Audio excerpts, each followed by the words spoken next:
Bonjour, bonjour, voilà, rebonjour, merci, merci d'être toujours là. Voilà, donc deuxième partie de cette journée dédiée à la formation aux compétences, aux métiers d'avenir au numérique en santé. Voilà, on est ravis du coup d'accueillir à distance, mais d'accueillir quand même l'équipe PIX qui va du coup tout simplement pouvoir se présenter et puis venir illustrer finalement. On a pu voir avec l'AMI, on venait financer avec c'est numérique en santé. Avec ce référentiel, on définissait finalement quelles sont les compétences au numérique en santé du coup, que l'on souhaite enseigner. Et bien là, maintenant, tout de suite, on va voir avec l'équipe de PIX comment, grâce à PIX Pro Santé, on va venir évaluer ces compétences au numérique en santé. Voilà. Marie-Julie, du coup, à distance, je vous laisse la main pour cette démonstration. Merci beaucoup, Mathieu. Donc, quelques mots rapidement sur Pix. Donc, on est une structure à but non lucratif, on a un groupement d'intérêt public et on réunit différents acteurs publics engagés dans les domaines de l'éducation et de la formation. Initialement, le projet il a été porté par les ministères de l'Éducation nationale et de l'enseignement supérieur et de la recherche, mais avec une vocation à pouvoir embarquer assez largement l'ensemble des acteurs qui étaient intéressés par ce sujet de la montée en compétences numériques de la population dans son ensemble. Et quand on parle compétences numériques, on va parler, on verra plus tard, de compétences numériques transverses, mais aussi des compétences numériques qui vont s'appliquer ensuite à certains secteurs. Et c'est bien le cas aujourd'hui, puisqu'on parle des compétences numériques des professionnels de santé et du médico-social.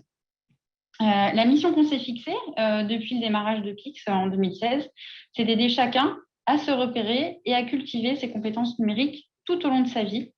C'est important, il y a vraiment l'idée que le numérique, ce n'est pas l'histoire d'une seule fois, ça ne se règle pas, d'un coup de baguette magique. Et puis les compétences numériques, le sujet du numérique, c'est très évolutif. Et donc, il faut bien évidemment pouvoir actualiser ces compétences assez régulièrement. Quand on parle de PIX, de quoi parle-t-on On parle d'un triptyque, l'évaluation, le développement et la valorisation des compétences numériques. François Coureau l'a bien rappelé tout à l'heure, on n'a pas vocation à se substituer à des actions de formation. On a vocation à pouvoir positionner le niveau de compétence d'un individu ou d'une population. On a vocation à pouvoir accompagner le développement des compétences et on a vocation à pouvoir ensuite certifier et valoriser les compétences acquises. Aujourd'hui, il y a 7 millions d'utilisateurs de PIX. Il y a déjà beaucoup d'épreuves passées. Il y a plus de 700 000 certifications sur la certification cœur, sur le référentiel transverse. La certification PIX, elle s'est déployée, elle est en train de se déployer à titre obligatoire dans l'ensemble des collèges et lycées en France. Et puis, la partie évaluation et la partie certification se déploient également de façon assez large dans l'enseignement supérieur, sur un régime qui n'est là pas l'obligation, mais l'adhésion des établissements d'enseignement supérieur qui y voient un intérêt et la transition entre le C2I et PIX, puisque PIX a la vocation de prendre la suite du C2I qui existait préalablement. Le référentiel de PIX, il s'appuie sur le cadre de référence européen qui est le DITFOND, et donc il balaye assez largement ce sujet des compétences numériques. À la fin de la précédente table ronde, un des participants posait la question du numérique responsable, qui est un vrai sujet. Ça fait partie des compétences qu'on évoque dans le référentiel transverse. Justement, dans le domaine protection et sécurité, il y a une compétence qui parle de protéger la santé, le bien-être et l'environnement. Ça évoque notamment le numérique responsable, mais on aborde aussi des sujets de cybersécurité, des sujets plus classiques comme la bureautique, des sujets qui ont trait à la maîtrise de ce qu'est son identité numérique, des sujets de capacité de rechercher une information en ligne. On parle aussi de fake news. Voilà, on aborde de façon très large ce sujet des compétences numériques et sur un référentiel qui est très progressif, puisqu'il couvre théoriquement 8 niveaux, dans la pratique aujourd'hui 7 niveaux. Comment on arrive à positionner un individu dans ce référentiel?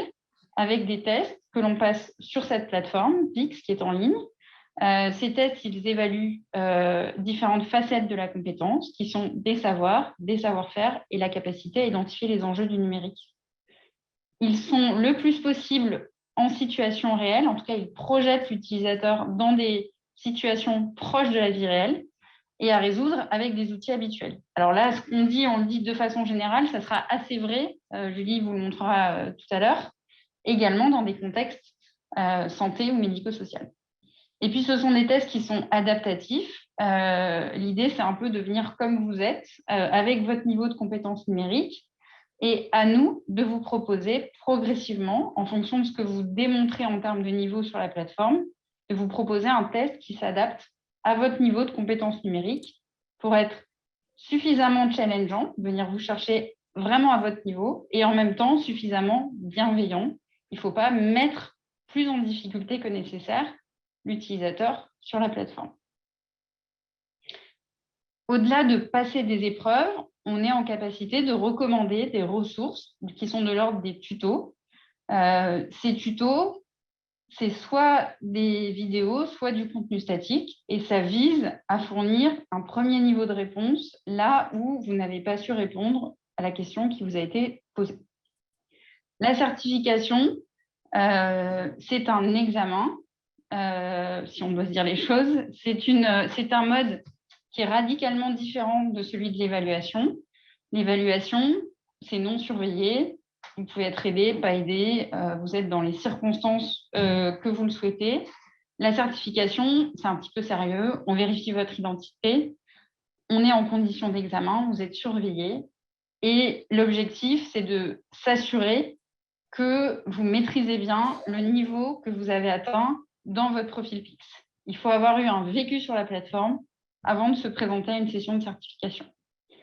Ici, je vous parle de la certification sur le référentiel transverse cœur de Pix. On parlera plus tard de certification sur la partie additionnelle du Pix Plus professionnel de santé. Je vous ai parlé de la partie générique de Pix. C'était bien joli, mais le ministère de la Santé avait son sujet compétences numériques des professionnels de santé qu'on a évoqué largement depuis le début de l'après-midi. Et ce référentiel qu'on a aussi évoqué, mais que là, on va vous présenter et que Julie vous présente en détail. Donc, on a travaillé ensemble à voir comment, finalement, on pouvait intégrer ce référentiel de Pix et comment on l'intègre en créant tout un module en fait, additionnel qui vient se positionner à côté du référentiel cœur de Pix. Et je passe la parole à Julie qui va vous expliquer ça bien mieux que moi. Oui, donc l'idée, c'est de se baser sur ce référentiel commun et co-construit et qui, avec ces grands donc communs à la formation, pour nous venir le transformer en référentiel d'évaluation. Donc là, vous voyez les 5 grands domaines et leurs compétences. Donc on a les domaines de la donnée en santé, de la cybersécurité en santé, de la communication, des outils numériques en santé et aussi de la télésanté. Donc nous, ce qu'on va faire, c'est se baser sur ces domaines et aller voir qu'est-ce qu'on va vouloir évaluer en termes de compétences numériques et le transformer en épreuve. Et donc, on va travailler pour cela en cherchant les savoirs, les savoir-faire, les enjeux qu'on va évaluer à chaque fois, en utilisant à la fois les compétences numériques transversales qu'on a déjà traitées dans Pix et en venant ajouter de nouvelles épreuves spécifiques aux professionnels de santé et donc voilà, spécifiques à ce contexte, en gardant ce qui est commun à tout notre public, les professionnels de santé, qui sont déjà des publics très vastes. On a travaillé avec une méthode où on va traiter chaque domaine un par un, avec un trimestre pour chaque domaine, et à chaque fois, on fonctionne de la même manière. On commence déjà par rencontrer les experts du sujet pour bien cerner sur ce domaine, quelles sont les compétences incontournables, essentielles qu'il faut évaluer et qui sont communes à tous nos professionnels de santé. Ensuite, on valide les sujets qu'on a identifiés avec ces professionnels. Une fois que ces sujets sont validés, on va pouvoir créer les épreuves, toujours en lien avec les experts, et puis tester ces épreuves auprès de tous nos publics finaux, utilisateurs finaux, que ce soit des professionnels de santé ou des futurs professionnels de santé. Et ensuite, on va venir valider ces épreuves et une fois qu'elles sont validées, on peut en faire les variantes et aller indexer les tutoriels de différents formats dont parlait Marie.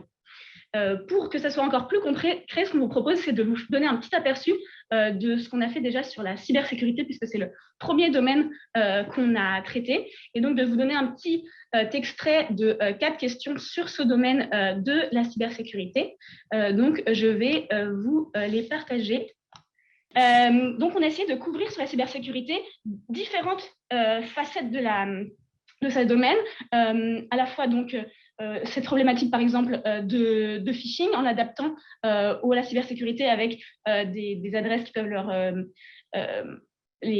leur parler, comme Amélie Pro. Et on va voir aussi avec ces différentes épreuves qu'on traite cette question sous différents formats, par exemple, des fois, comme ici, avec un simulateur. Donc, on a un simulateur de mail et on peut aller vérifier quels sont les mails qui nous semblent malveillants. Donc, voilà une thématique. Et puis, choisir lesquels sont du coup des mails tout à fait fiables et les autres. Au-delà de la question, je passe. On a aussi traité la question, par exemple, de comment réagir à une cyberattaque. Donc là, par exemple, dans le cas d'un rançongiciel, comment réagir? Donc là, on n'a plus un simulateur, mais on a juste une image et une manière de réagir à ce sujet.